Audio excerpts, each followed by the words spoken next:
Garcu besar di sini dari video ini saya akan bahas ternyata yang melengkapi cerita Momotaro ini adalah Hiyori.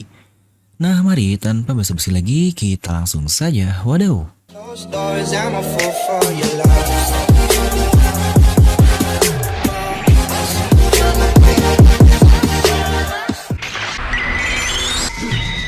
Nah seperti biasa sebelum lanjut ke video ini jangan lupa untuk subscribe dan juga nyalakan bel notifikasinya ya. Karena kalian tidak akan tertinggal informasi menarik seputar One Piece hanya di channel Devil Nomi. Serta pastikan juga jangan lupa untuk like agar meningkatkan YouTube algoritmanya. Dan pastikan kalian menonton video sampai habis jadi tidak ada informasi yang miss dan juga yang setengah-setengah. Oke, dengan keberadaan Momonosuke, Yamato, Luffy, dan Kaido di puncak Onigashima ini, bisa kita bilang Oda sudah mengambil 3 dari 4 referensi orang yang sesuai dengan kisah Momotaro. Dimana yang masih belum ada adalah satu binatang lagi dan itu disebut sebagai peasan. Dimana untuk selanjutnya peasan ini akan kita sebut sebagai burung pegar ya. Dan hal yang paling mencurigakan, bukankah selama ini yang terlihat sebagai burung pegar itu adalah Marco? Ya benar, Marco the Phoenix yang sangat mirip atau menyerupai burung pegar itu. Tapi apakah benar itu adalah Marco? Atau Oda tidak akan mengambil full keempat dari cerita Momotaro itu di perang ini? Nah tapi bukankah sangat menanggung sekali jika Oda sudah memunculkan 3 dari 4 orang? Nah ataukah mungkin sesuai judul ini nih, bahwa jika saya bilang orang yang akan melengkapi cerita Momotaro itu adalah sang adik langsung dari Momonosuke alias Hiyori. Nah inilah kita akan buat teori yang sangat liar, ya kesukaan kita semua lah karena liar is our ninja way, anjay. Jadi pastikan siapkan kopi dan jangan lupa mandi besar biar wadaw banget.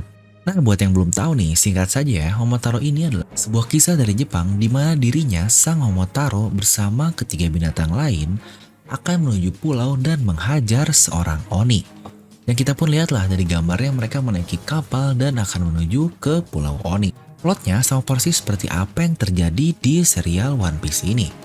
Pertama, sang Momotaro sendiri. Inilah inti dari peperangan itu.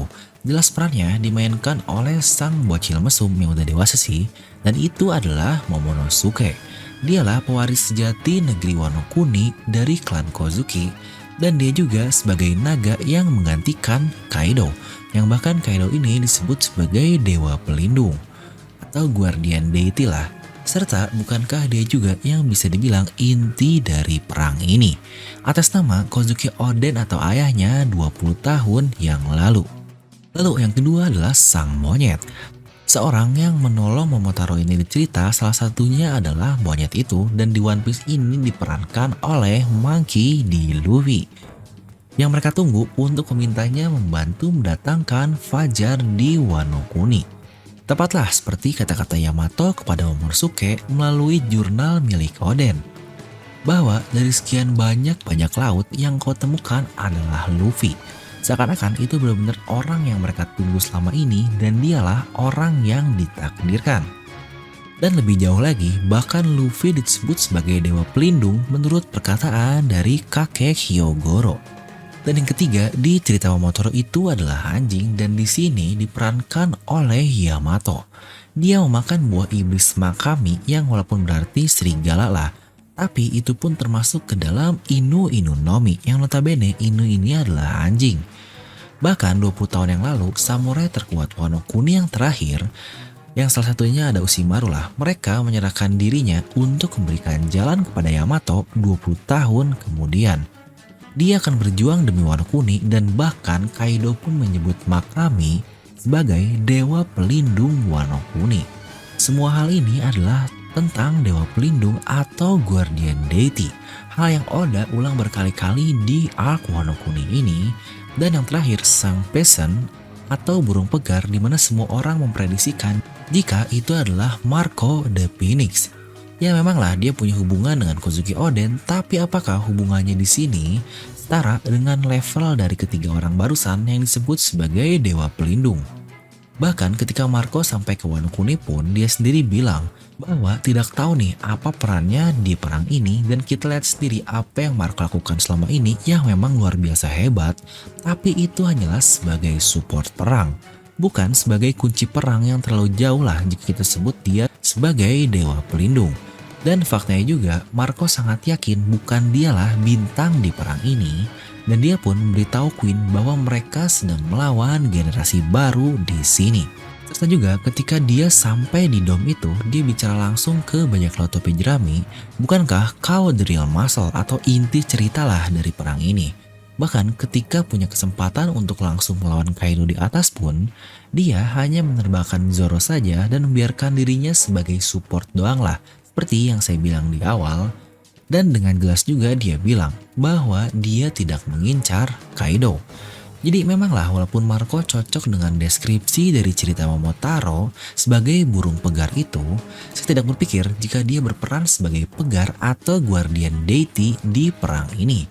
Nah, dimana itulah yang saya bilang di awal, saya berteori ada orang lain yang Oda bangun secara tema mirip dengan peran burung pegar itu. Dan dia adalah Lady Hiyori. Oke, kita akan sedikit membahas sejarah penting yang Oda ambil sebagai referensi utama arc Wano Kuni ini. Dimana salah satunya adalah ketiga hubungan saudara yang luar biasa atau ketiga hubungan dewa lah. Saudara yang ya dewa lah, divine sibling. Kita akan mulai dari flashback ketika Yamato dikurung oleh Kaido di gua besar. Dimana bahkan bentukannya ini atau lambangnya ini sama persis dengan mitosnya yang akan kita sebut sebagai Iwayato atau Heavenly Rock Cave, dimana itu adalah sebuah gua batu. Dan itu adalah Oda ambil persis dari kisah yang ada, yaitu kisahnya Amaterasu yang dikurung juga di Ame no Iwayato itu. Nah, buat yang gak tahu ceritanya, Amaterasu ini termasuk ke dalam tiga saudara dewa yang berhubungan dengan Susanoo dan Tsukiyomi. Buat yang nonton Naruto tau lah ya, ketiga kemampuan itu dari Sharingan. Jadi Masashi pun dia jelas mengambil referensi yang sama dari cerita tersebut yang bahkan ketiga saudara itu digabungkan jadi satu kekuatan, yaitu di Sharingan. Dimana di serial One Piece, Momonosuke lah yang menjadi inspirasi dari Susanoo dibandingkan saudara yang lainnya. Karena di cerita Susanoo ini menebas ke-8 kepala Yamata no Orochi menggunakan pedangnya itu. Dan jelaslah nama pedangnya itu adalah Ame no Habakiri. Nama yang sama persis dengan nama pedang milik Momonosuke yang diwariskan oleh Oden. Sekarang dia sudah dewasa, bukankah cerita ini semakin nyambung nih sebagaimana mestinya? Momonosuke dewasa akhirnya akan membelah kepala dari Orochi menggunakan pedangnya itu. Nah, selain dia mempunyai saudara yang lain yang memiliki kualitas yang sama sebagai dua saudara dewa, keduanya, dia dan Yamato, digambarkan dengan referensi yang barusan saya katakan. Dua karakter dengan usia yang sama yang digambarkan berlawanan ini, tapi mereka mempunyai tujuan yang sama untuk membuka batasan negeri Wano Kuni. Hal yang berulang kali juga saya katakan di review dan analisis bahwa usia dari kedua orang ini sama, tapi saling kebalikan satu sama lain dari sisi orang tuanya. Yamato yang anak dari Kaido tapi dia ingin menjadi Kozuki Oden. Momonosuke yang anak dari Oden tapi dia lebih mirip menjadi naga seperti Kaido. Dan jika kita lihat juga, Momonosuke yang buah iblisnya diambil dari tubuh Kaido, maka sebenarnya bisa kita bilang dari dirinya ini tertanam bagian tubuh Kaido itu. Dan itulah yang menjadikan mereka sebagai saudara dalam tanda kutip yang menyambungkan dengan kisah barusan. Di mana Yamato sebagai Amaterasu dan Momonosuke sebagai Susanoo. Nah, semoga sampai sini kalian sudah dapat poinnya.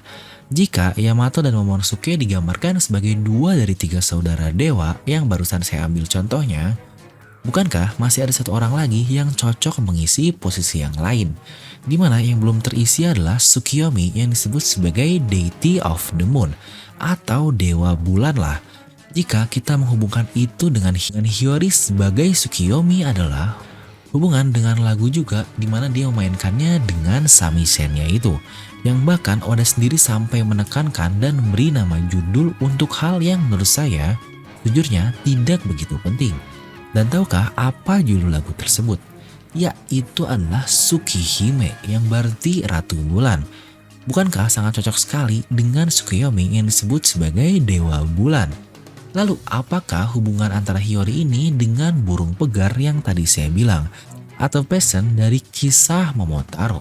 Nah, mari kita lihat nih awal perkenalan dari Hiyori sebagai Komurasaki dan coba lihat motif bajunya. Waduh, bukankah itu motif mungkin burung di kimononya itu? Dan jika kita ingat juga awal mula Momonosuke ini diperkenalkan ya dengan baju kimononya lah. Di situ ada gambaran buah persik di kimono Momonosuke itu yang sama dengan peran dari Momotaro, di mana Momotaro pun disebut sebagai Peach Boy atau bocah persik, di mana keduanya adalah adik kakak dan itu pasti Oda jadikan acuan yang sama juga.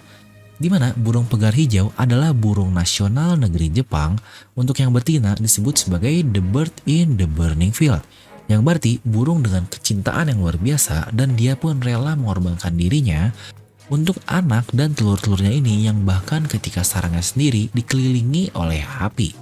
Eits, bukankah itu sama persis dengan apa yang terjadi kepada Toki, Hiyori, dan Momonosuke di Kastil Oden dahulu? Jika Momonosuke akan mewarisi impian ayahnya untuk membuka negeri Wano, apakah kalian akan berpikir jika Hiyori lah yang akan mewarisi keinginan dari ibunya? Dan seperti yang disebutkan barusan, Hiyori akhirnya mengakhiri perannya saat tokoh dalam keadaan terancam dan dia pun rela mengorbankan dirinya untuk bocah itu. Cocoklah dengan sebutan burung pegar demi anak-anaknya tadi. Oke, tapi cerita terakhir mengenai Hiyori ini adalah dia bilang kepada Kawamatsu tidak akan bertemu dengan yang lainnya sebelum pertarungan ini karena emosi akan menumpulkan hasrat bertarung. Ya, salah satu alasan juga adalah Denjiro yang Hiyori tahu adalah itu Kyushiro. Dia pun bahkan sampai akhir tidak memberitahu jika Kyushiro ini adalah sang skabar Denjiro. Karena Hiyori ini yakin akan ada saat tertentu di mana Denjiro sendirilah yang menguak kebenaran kepada yang lainnya. Dan hal itu pun berlaku untuk Hiyori. Dia bersembunyi sebagai sayap dari Denjiro dan kita lihat dia menerima resiko itu untuk mencari uang demi Ushimitsu Kozo. Lalu setelah Orochi mengincar toko yang tadi, akhirnya dia pun menampar Orochi itu dan menyebut dirinya sebagai anak dari seorang samurai. Dia sampai akhir peran Komurasaki pun tanpa ada siapapun yang menyadarinya. Jadi saya yakini segala pergerakan dari Hiyori ini benar-benar sebuah rahasia. Nah, buat kalian nih yang sudah sampai sini mendengar teori ini, saya mau berterima kasih. Karena ini benar-benar menjadi teori yang menurut saya cukup liar juga lah.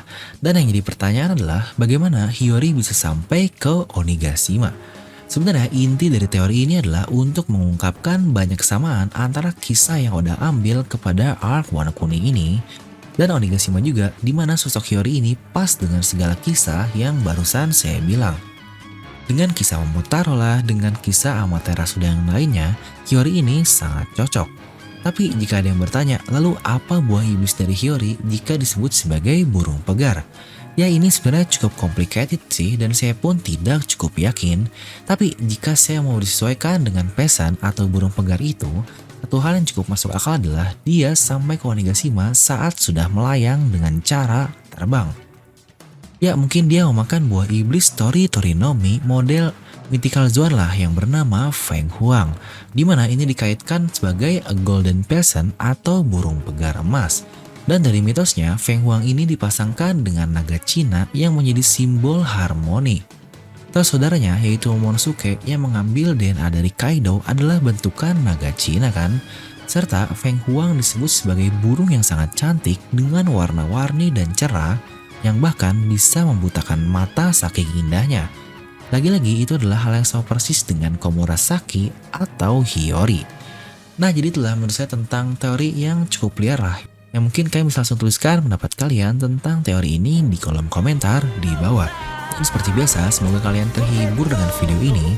Like aja kalau kalian suka, dislike aja kalau suka, jangan lupa untuk subscribe dan juga share video teman kalian. Gue Devil pamit and I'll see you guys next time.